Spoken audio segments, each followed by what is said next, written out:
Recently, an archaeological breakthrough happened. A couple of holidaying Goombas stumbled over an old and ancient tomb completely by accident, located near well 2-2. As it turns out, this tomb is no ordinary tomb, but the last resting place of the ancient king. Don't get Hitamoon. But the tomb is cursed. Every wound inflicted in this tomb is lethal. Even the slightest cut has deadly consequences. Rumors say that the mummy of the old king Don't Get Hitamoon still roams through the depths of the grave, causing the curse. So the mushroom government decided to handle this situation like they handled basically every situation. They decided to send Mario into the grave to investigate the curse. Today we will follow Mario into the grave. We will add a new entry onto our dangerous list of evil, and we will take a look at a couple of evil ancient traps that all work because of amazing new global loading quantum trickery. So you ready? Let's do this!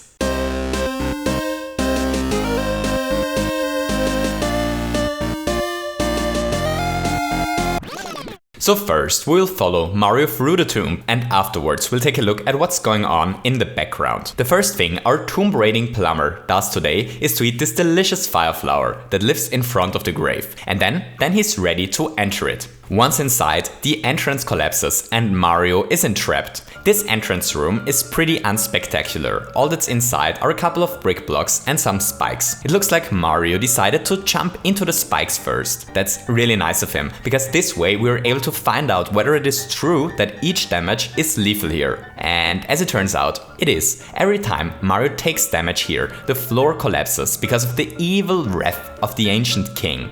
Wow, it looks like Don't Get Hitamoon is really grumpy. Anyway, so if Mario wants to lift the curse, he first needs to find the 5 red coins that are hidden in the tomb. The first red coin is in this room. At first glance, this one seems to be really easy to reach, but Mario has to be careful, because as soon as he enters this room, a Shelmet trap is triggered, and he needs to be careful not to collapse the whole floor by running into the ouching helmet. Next, the path diverges. There is a narrow path to his right, but should our tomb raiding plumber take this path? I mean, he has seen enough Indiana Jones movies to know that walking through narrow corridors in ancient tombs is a really bad idea. It could trigger a Boulder Trap. He decides to take the path anyway, which leads him to the second red coin, and no Boulder Trap is triggered while he walks in. Hooray! That's because the Boulder Trap triggers while leaving. Suddenly, this surprisingly cannonball-shaped boulder rolls towards Mario. He only manages to dodge it in the last possible second.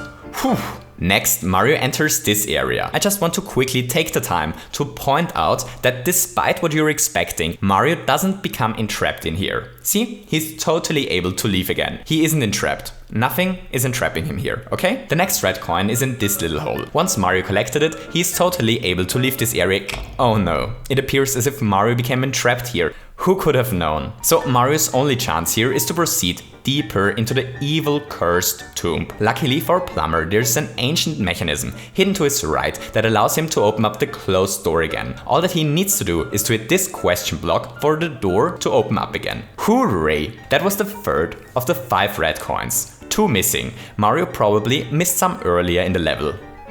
Here are a couple of suspicious bullet blasters that seem to block some sort of path and another path upwards. The path upwards seems to lead nowhere. Strange. Maybe there is something hidden in the first room. It is. As it turns out, Mario is able to reveal a hidden chamber by breaking these brick blocks. This chamber contains an arrow trap that constantly shoots surprisingly cannonball-shaped arrows. And the 4th red coin. Only 1 left. The last red coin is hidden where the bullet blasters were before. These bullet blasters magically disappeared after Mario climbed to the top before, and now reveal the path to the last and final red coin. Hooray! Now our tomb raiding plumber is finally able to face Don't Get Hitamoon. But why is Don't Get Hitamoon so angry? What happened that made the ancient king curse the grave? What is causing his wrath? In this room, Mario finally faces the old ancient ruler. But, wait a second. Don't Get Hitamoon is glitched. Oh no, the poor ancient king has been sitting in this lonely room for thousands of years, wiggling around like crazy because he's glitched. Wow, that's awful. No wonder that he's so angry. Luckily, Mario is able to relieve him from his glitched state. All that our plumber has to do is to jump off of his head 3 times in a row for a power block to get triggered and for Don't Get Hitamoon to finally find peace. Hooray! So how did everything in this stage work? Well, it's actually surprisingly simple. We make heavy use of a lot of really weird global loading tricks. So let's start with the simple stuff. So why does the tomb close as soon as Mario enters it? Most enemies and entities despawn once the camera is more than 4 blocks away of them. But there are a couple of exceptions. If an item is on top of a fire bar, a P-switch that spawned out of a question block, or an item on tracks, then it is on global ground and only despawns if the room is reloaded. We use blue platforms on tracks most of the time in order to create global ground. And that's basically how we close the entrance once Mario reaches this tile. When the game is loaded, this contraption gets loaded. The shell and the power block are on global ground and never despawn. But the one-way door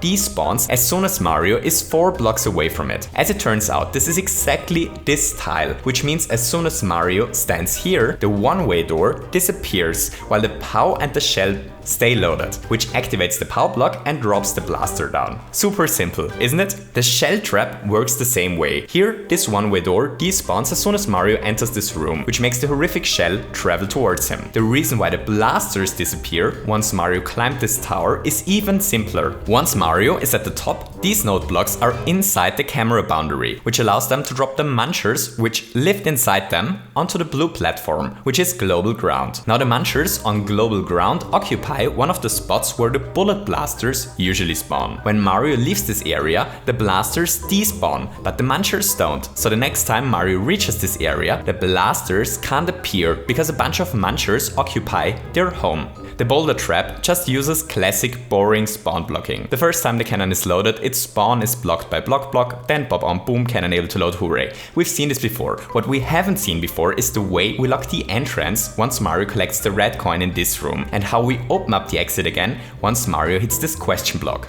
So here's what happens. The bullet blaster that entraps Mario is spawn blocked at first. There is a shell that becomes activated as soon as Mario jumps into this pit. This shell now travels on global ground towards the blaster. The blaster is currently on vacation and not loaded because its working contract only requires him to work when Mario is no more than 4 blocks away of the camera. Because of this shell destroys the brick block that was spawn blocking the blaster before, and now Mario is trapped. We've seen this before, but what's really cool about this design is that we're able to spawn block the blaster again. If Mario hits this question block, another shell travels on top of global ground towards the blaster that currently doesn't exist. This shell hits a spring and then triggers this invisible block. And yup, this block is triggerable even though it isn't loaded. The next time Mario walks back to the blaster is once again spawn blocked, no longer able to load, and probably pretty confused by now. That's fantastic, isn't it?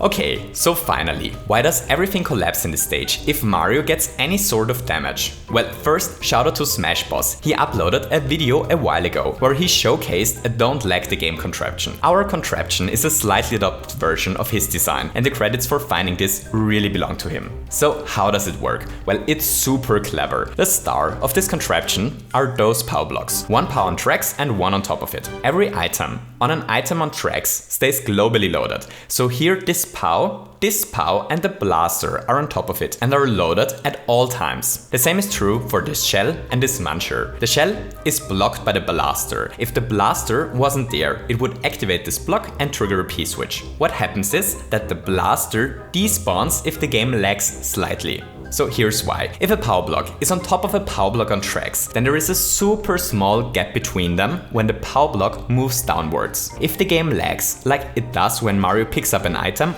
or takes damage, then this tiny gap becomes a tiny bit less small for a second, and for a moment the second power block isn't on top of the first one anymore. This tiny time frame is enough to despawn the POW and the blaster, since they aren't on an item on tracks anymore, for a couple of frames after taking damage. We need this design twice, so that there is always a POW moving down, and as soon as the camera is 4 blocks away, this setup starts to work and triggers a P-switch as soon as the game lags. That's the whole trick. Amazing, isn't it? So that's it for Don't Get Hit and for global loading in Super Mario Maker. I hope you wonderful ladies and gentlemen enjoyed this little video. If you did, don't forget to leave me a thumbs up. And maybe you feel especially curse breaking today and want to hit the subscribe button as well. I hope that all of you have a wonderful day and to see you soon. Goodbye!